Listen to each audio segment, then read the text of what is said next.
সিমলা মানালির ভ্রমণ ট্যুরের একদম শেষে এসে গেছি। এবারে আমাদের গন্তব্য অমৃতসর। কাসল থেকে চেক আউট পর্ব সেরে সকাল সকাল বেরিয়ে পড়লাম। পথে যেতে যেতে হরেক রকম খাওয়া দাওয়া সেরে প্রায় 10 ঘন্টার মাথায় পৌঁছালাম অমৃতসর।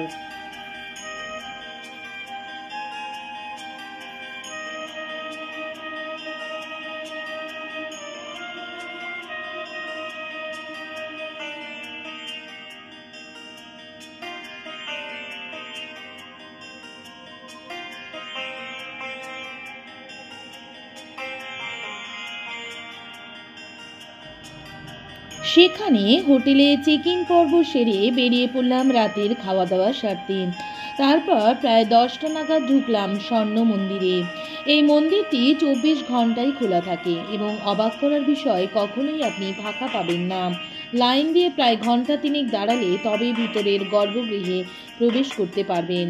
মনে আসবে একটা দারুণ প্রশান্তি।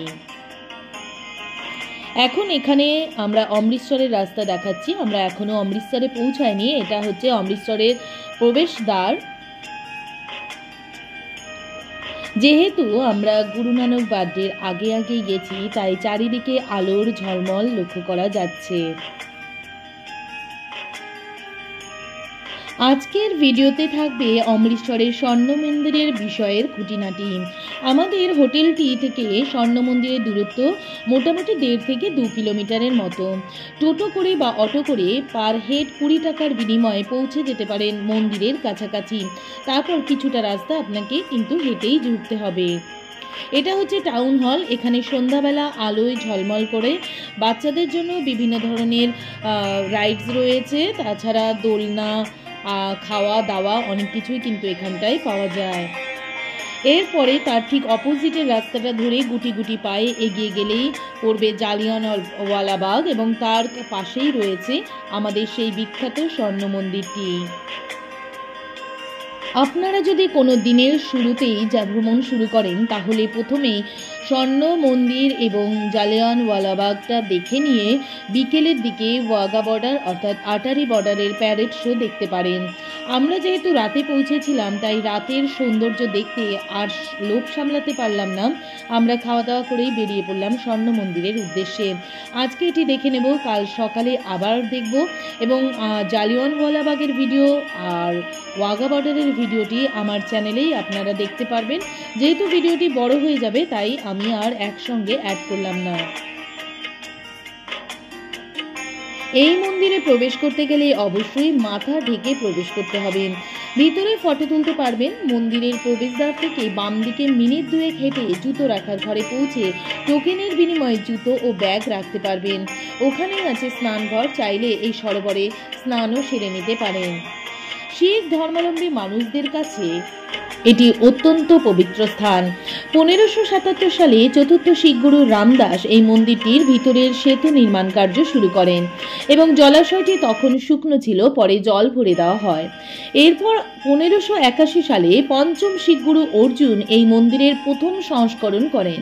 1604 সালে এই গুরু অর্জুনই গ্রন্থ সাহেব স্থাপন করেন এখানে। 1809 সালে রঞ্জিত সিং মন্দিরের সংস্করণ করেন। গঠনগত দিক থেকে এই মন্দিরের সিঁড়ি উপরের দিকে যায় না, বরং নিচের দিকে নামে। 1830 সালে 162 কেজি সোনা দিয়ে শিখ গুরু অর্জুন সিং এই মন্দিরটি মুড়ে ফেলেন। 1990 সালে আবারও 500 কেজি সোনা দিয়ে এই মন্দিরটির পুনর্সংস্করণ করা হয়। এখানে বাম দিকে গেলেই চোখে পড়বে লঙ্গরখানা। 3 বেলা বিনামূল্যেই পাবেন খাবার। থাকে চাপাটি, ভাত, ডাল, চানা মশলা, পায়েস বা ক্ষীর। বাটিতে করে জল দেওয়া হয়। মাটিতে বসে খেতে হবে। সবচেয়ে বড় কমিউনিটি কিচেনই হলো এটি।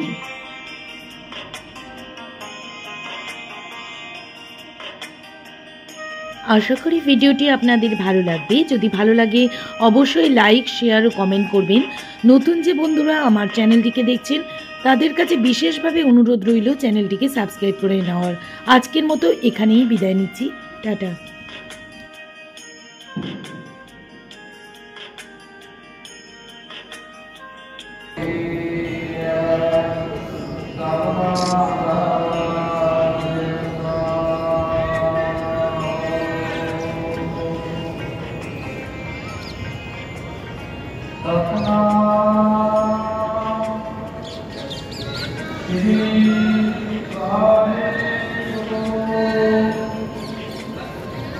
Sahib